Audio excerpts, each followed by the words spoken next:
world champ J.Florence. He's in yellow, taking on J.Willcox, the Western Australian. He's had a ton of wild card appearances at this spot. Places like that over reef breaks. So for me, to be able to come and surf a beach break, I'm obviously not used to the cold, but I really like the waves, and I don't know, the food's amazing, and just this vibe, it's really fun hanging with all the Aussies. It's just on the QS in Europe, he's actually going good on the challenges. That's why he's here in this event, 12th place at the end of last year, and there's a quick slash from him, and then this section will get a little soft, and that's reflecting his maneuver selection. Just gives it a little tap for his second turn. This was a pintail, but he's out there on a squash tail, so a little bit more maneuverability on that one to get the fins free. So, you know, switched up the very dialed in with his boards. Let's have a look at Marco here. So Marco, this is what he's known for, right? Tossing it up, has a great air game. He used that air game last year for his best result on the Challenger Series over at Narrabeen. And it was surfing like that dynamic surfing that had him advancing heat after heat on those air reverses. So he can turn the heat if he rides out on one of those. Here he goes again. Yeah, one of his strengths is his confidence for sure. And he's been groomed for greatness for a number of years by the Quicksilver stable in Europe. Guys like Mickey Peacon really backing Marco, Patrick Bevan as well, but in his corner, and he's got great role models to look up to. A 3.67.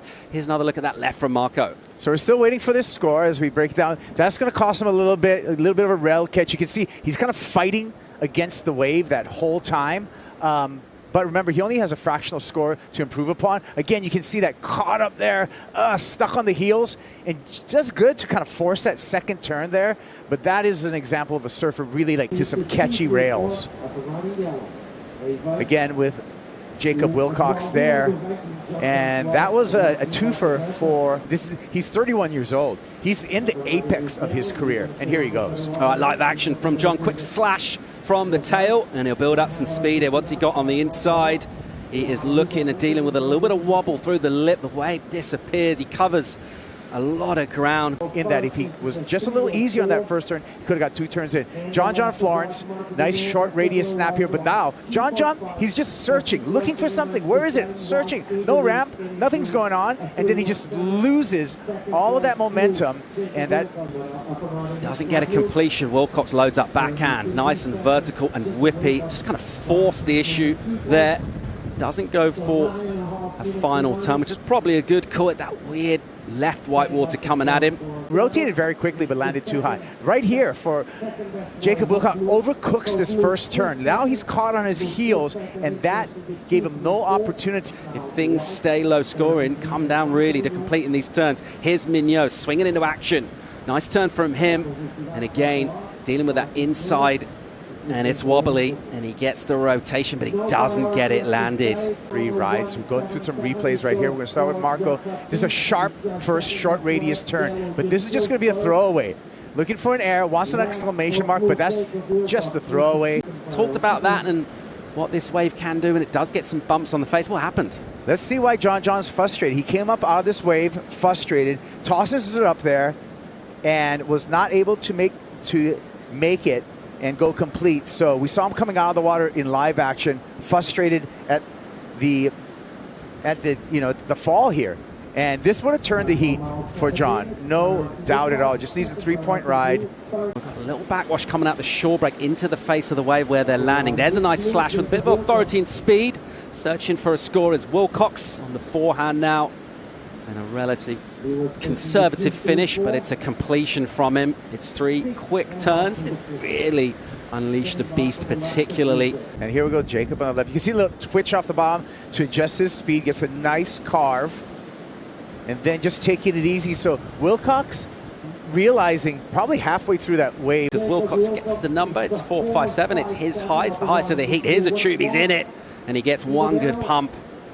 And that one will run away. And the difference in sort of the magnitude of some of these sets, Kaipo, compared to that inside stuff, there is still a bit of size out there, but it's going to be hard. He's got a 9th out here. That's the best of it from him in 3 attempts. Meanwhile, live action. Here's Willcox, backhand, nice and sharp. And just looking a little bit kind of tight in his body language as well. Never really able to fully open up. It's nice and vertical with the turns, a bit of spice there. And just really reflecting the scoring potential of the wave. At the moment, sitting away. He's got a little bit of distance out in the lineup. He's got quite a bit of distance in terms of the score because he's got a 6. So Marco goes here, uses his priority to block John and a turn off the top from him. And then down the line and throws in a flatter rotation, which again is incomplete. Basically, the ocean just kind of came up. Let's see if his requirement will go up when that score comes in. At the moment, it's a 3-1. Here he is on the backhand on this left. Florence in the yellow jersey. First turn from him, a second hit. And he endeavors to try and get a third. The wave will not cooperate.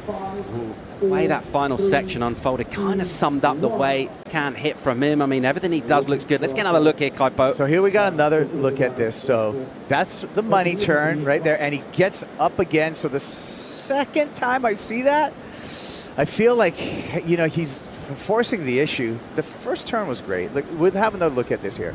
Feels like replays always add half a point, don't they? Particularly when you go slow motion, they always look better. When we watched that live, yeah, we were kind of underwhelmed, but a 3.1 is not a massive number.